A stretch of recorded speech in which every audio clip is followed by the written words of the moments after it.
Hello, I'm Petra, a member of our Franciscan community of Our Lady of Compassion. I spoke to you on Sunday, Divine Mercy Sunday, a little bit about what that gospel reading meant to me. And I just want to take that a little bit further today. I was thinking about, it's a beautiful gospel. It's from John 20, in case you missed my previous one, where Jesus appears to the disciples while they're in their locked room. And he breathes on them and says, "Peace be with you."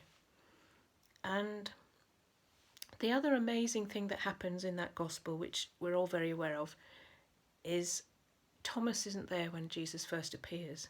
And he doesn't believe, hence his name, Doubting Thomas. So Jesus appears again 8 days later, and Thomas is there. And that's at the point when Jesus shows Thomas his wounds, shows him his wounded hands and feet, with the marks of the passion, and Thomas touches them and believes. And I wanted to talk a little bit about that, because what struck me when I was praying about it was that Jesus doesn't appear perfectly whole.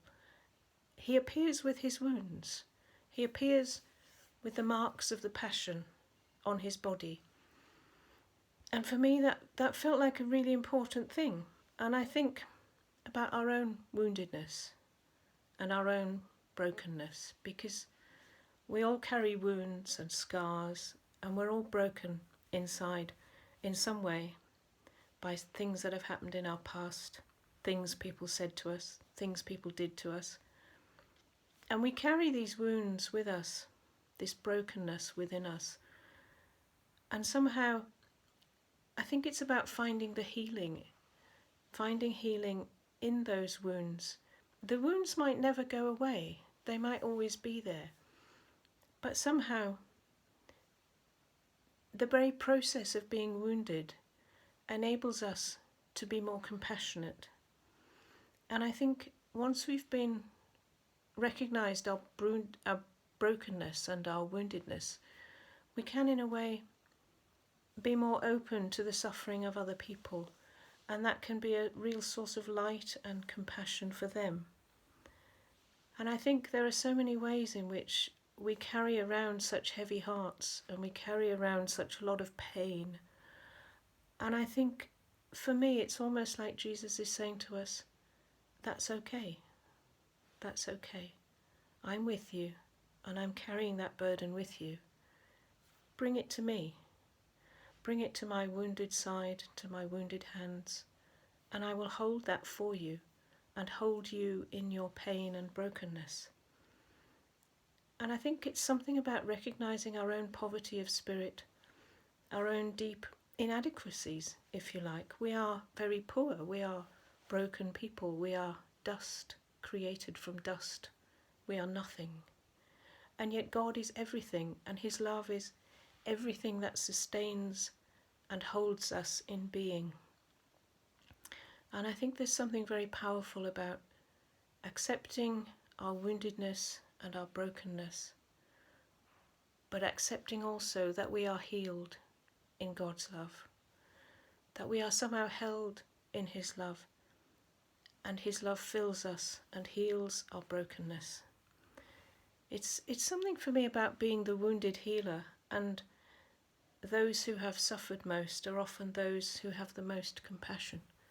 They're often those who are most able to acknowledge and carry the sufferings of others.